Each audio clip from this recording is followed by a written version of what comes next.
Sekretaris Jenderal Partai Demokrasi Indonesia Perjuangan, PDIP, Hasto Kristianto angkat bicara soal elektabilitas pasangan Ganjar Pranowo dan Mahfud MD yang turun dalam survei yang dilakukan oleh Lembaga Indonesia Political Opinion, IPO, dan Lembaga Survei Indonesia, LSI, Denija. Itu survei dipakai sebagai bandwagon efek, survei sebagai alat pemenangan. Kalau mau survei diintervensi dulu. Kalau keputusan MK saja bisa diintervensi istana, masak survei tidak. Caranya mudah, di lokasi di mana sampel akan diambil, lalu dibagi sembako dan beras. Kan, itu sudah ada beras bergambar Pak Prabowo dan Mas Gibran, jelas Hasto dalam keterangannya, Kamis, tanggal 23 November tahun 2023. Meski demikian, Hasto meyakini daerah yang sudah dibagikan beras tidak akan membuat suara rakyat bungkam. Sebab, rakyat akan melihat kepemimpinan itu dari Ganjar Mahfud MD. Pak Ganjar, gubernur tercepat yang mengentaskan kemiskinan. Pak Ganjar bisa tidur di rumah-rumah rakyat untuk menyerap aspirasi dan apa yang dikehendaki oleh rakyat itu. Pak Ganjar itu menyelesaikan masalah dengan cepat. Pak Ganjar ini bisa gaspol. Mana yang lain gak punya energi. Jadi, perpaduan Pak Ganjar dan Mahfud adalah perpaduan energi untuk keunggulan Indonesia, ungkapnya. Hasto menyampaikan dalam demokrasi pentingnya karakter kepemimpinan. Dia meyakini Ganjar Mahfud akan membawa Indonesia lebih unggul. Paslon Ganjar Pranowo Mahfud MD merupakan kesatuan yang bisa membawa energi bagi keunggulan Indonesia. Syarat untuk lebih unggul, jangan sampai nepotisme, kolusi, korupsi, comeback, kembali, red. Maka ini yang jadi spirit kita semuanya untuk kita kawal. Sehingga Pak Ganjar Mahfud itu bukan untuk PDI Perjuangan apalagi untuk keluarga. Ini untuk bangsa Indonesia, tegas dia. Calon presiden dari Koalisi Perubahan Anies Baswedan mengaku tidak khawatir dengan hasil survei beberapa lembaga yang baru dikeluarkan pada pekan ini. Di mana dalam beberapa hasil survei elektabilitas pasangan Anies Baswedan Cak Imin selalu berada di urutan paling buncit. Anies Baswedan mengatakan, panggung elektabilitas baru akan dibuktikan pada tanggal 14 Februari tahun 2024 atau saat hari H pelaksanaan Pilpres 2024. Saya kan dari dulu selalu bilang, bagi saya yang penting sensus tanggal 14 Februari. Itu yang paling penting, jelas Anies saat ditemui di Rumah Perubahan, di Jalan Diponegoro, Jakarta Pusat, Selasa, tanggal 21 November tahun 2023, malam. Anies menyebut bahwa dirinya terbiasa diposisikan dalam urutan ketiga dalam setiap survei saat mengikuti Pilkada DKI 2017. Dan saya selalu bilang, saya sudah biasa dengan survei nomor 3. Dari dulu waktu kita Pilkada, ucap mantan Gubernur DKI Jakarta itu. Meski selalu dalam posisi buncit, suami Ferry Farhati ini tetap optimis bakal menang dalam kontestasi Pilpres 2024. Menurutnya, kemenangan tersebut dapat dicapai dengan berusaha. Insya Allah, ini semua atas ridha Allah. Kami berikhtiar, kami berusaha, jelasnya. Dengan begitu, mantan Rektor Universitas Paramadina menekankan tema yang diusungnya yakni perubahan. Pasangan Muhaimin Iskandar, Cak Imin, ini bakal berusaha menjelaskan kepada masyarakat tentang tema perubahan tersebut. Kondisi sekarang mau diteruskan? Apa kondisi sekarang mau perubahan? Kalau mau perubahan, ini yang kami tawarkan perubahan, katanya. Mantan Rektor Universitas Paramadina itu pun mengklaim kian hari masyarakat makin banyak yang menyadari perlunya perubahan. Memang kita perlu perubahan, tutup dia. Dilaporkan elektabilitas pasangan Ganjar Pranowo Mahfud MD mengungguli kedua paslon lainnya. Hal itu diketahui berdasarkan survei Lembaga Pemilih Indonesia atau survei LPI. Dalam lembaga survei LPI menunjukkan bahwa Ganjar Mahfud memperoleh suara sebesar 38,75%. Sementara itu pasangan yang diusung oleh Koalisi Indonesia Maju yakni Prabowo Subianto, Gibran Raka Buming Raka meraih suara 34,25%.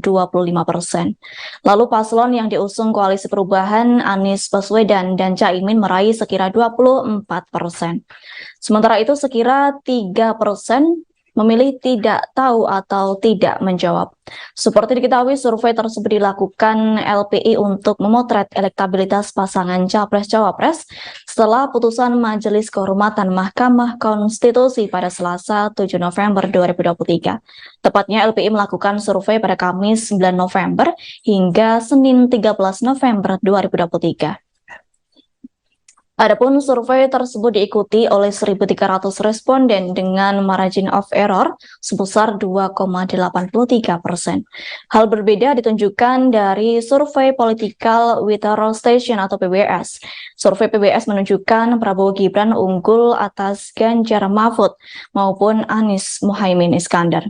Diketahui pada simulasi 3 paslon, Prabowo Gibran unggul sebanyak 39,7%. Lalu posisi kedua diraih pasangan calon Ganjar Mahfud MD dengan raihan sekira 34,8%. Lalu posisi ketiga masih ditempati pasangan Anies Caimin dengan perolehan suara 22,4%. Adapun peneliti senior PBS Sarazani menyatakan survei tersebut dilakukan sejak Rabu 1 November hingga Rabu 8 November 2023 lalu. Adapun survei tersebut melibatkan 1.220 responden dari 34 provinsi di Indonesia. Hal yang sama juga terjadi pada survei yang dilakukan Populi Center pada Minggu 29 Oktober hingga Minggu 5 November kemarin, yakni Prabowo Subianto dan Gibran mengungguli kedua paslon dengan memperoleh sekira 43,1% suara. Di belakangnya disusul pasangan Ganjar Pranowo Mahfud MD yang mendapatkan suara senilai 22,3%. Sementara itu Anies Muhaimin kalah tipis dengan pasangan Ganjar Mahfud yakni memperoleh 22,3%. Namun responden yang belum memutuskan pilihan mencapai 10% dan sekira ada 1,6% menolak untuk menjawab. Seperti diketahui, survei tersebut diikuti oleh 1.200 responden dengan margin of error 2,8%. Berdasarkan Survei Nasional Indonesia Political Opinion periode 10 hingga 17 November 2023, elektabilitas Capres Koalisi Perubahan Anies Baswedan mengalami kenaikan. Berdasarkan Surnas IPO, elektabilitas Anies menunjukkan 32,7%.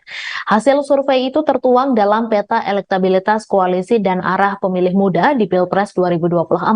Sedangkan elektabilitas Capres Prabowo Subianto sebanyak 37,5% dan Capres Ganjar sebesar 28,5%. Anies menilai bahwa hasil survei itu sebagai bukti bahwa semakin hari masyarakat mulai menginginkan adanya perubahan. Hal itu membuat mantan Gubernur DKI Jakarta tersebut optimistis bisa melakukan perubahan sesuai tema yang diusungnya untuk merubah Indonesia lebih baik. Di sisi lain, pasangan Capres-Cawapres Anies Baswedan Muhaimin Iskandar mengumumkan susunan lengkap Tim Nasional Pemenangan Amin. Sejumlah nama menempati jabatan sebagai Dewan Pertimbangan dan Dewan Penasehat Timnas Amin. Selain itu, Anies juga mengumumkan sejumlah nama lain yang masuk dalam struktur Timnas Amin sebagai Dewan Penasehat.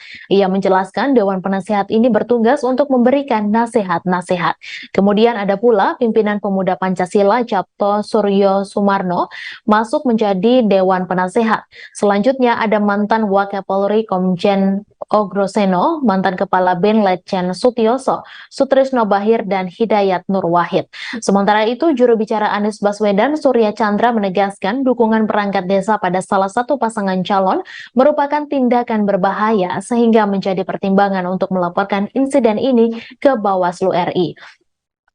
Ia juga menyayangkan perilaku Cawapres nomor urut 2 Gibran Rakabuming Raka yang menghadiri acara Silaturahmi Nasional Desa Bersatu 2023 bersama 8 organisasi perangkat desa di Indonesia Arena GBK Jakarta pada Minggu 19 November. Menjaga netralitas politik perangkat desa menurut Suryan penting untuk membantu mereka bisa mengelola konflik yang potensial terjadi di dalam pemilu nanti. Dengan kata lain, integritas adalah tiang panjang dari tata kelola desa yang baik. Ia meyakinkan warga bahwa negara memang bekerja untuk kepentingan mereka, bukan hanya untuk kalangan tertentu, dan ini vital bagi kesejahteraan ekonomi dan kebaikan masyarakat secara umum. Lembaga Survei Carta Politika Indonesia merilis hasil jajak pendapat terbarunya soal elektabilitas pasangan calon presiden dan calon wakil presiden 2024. Hasil elektabilitas itu disampaikan melalui akun YouTube Carta Politika Indonesia, dikutip pada Rabu 8 November. Carta Politika menggelar survei yang dilakukan pasca putusan Mahkamah Konstitusi. Survei tersebut dilakukan pada periode 26 sampai 31 Oktober 2023. Berdasarkan hasil dari survei itu, pasangan Ganjar Pranowo dan Mahfud MD unggul di posisi pertama. Pasangan Ganjar Mahfud mendapatkan elektabilitas sebesar 36,8% pasca putusan MK.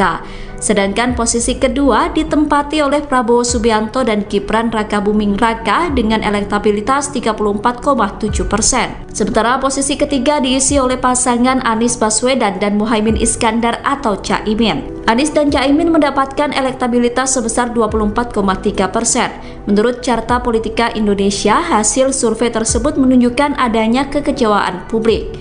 Publik kecewa adanya isu Mahkamah Keluarga seusai Gibran diizinkan maju jadi cawapres melalui putusan MK. Selain itu, publik juga kecewa dengan adanya politik dinasti di keluarga Presiden Joko Widodo. Berdasarkan survei Carta Politika Indonesia, isu tersebut dinilai bisa menjadi penghalang Prabowo untuk bisa unggul dalam survei elektoral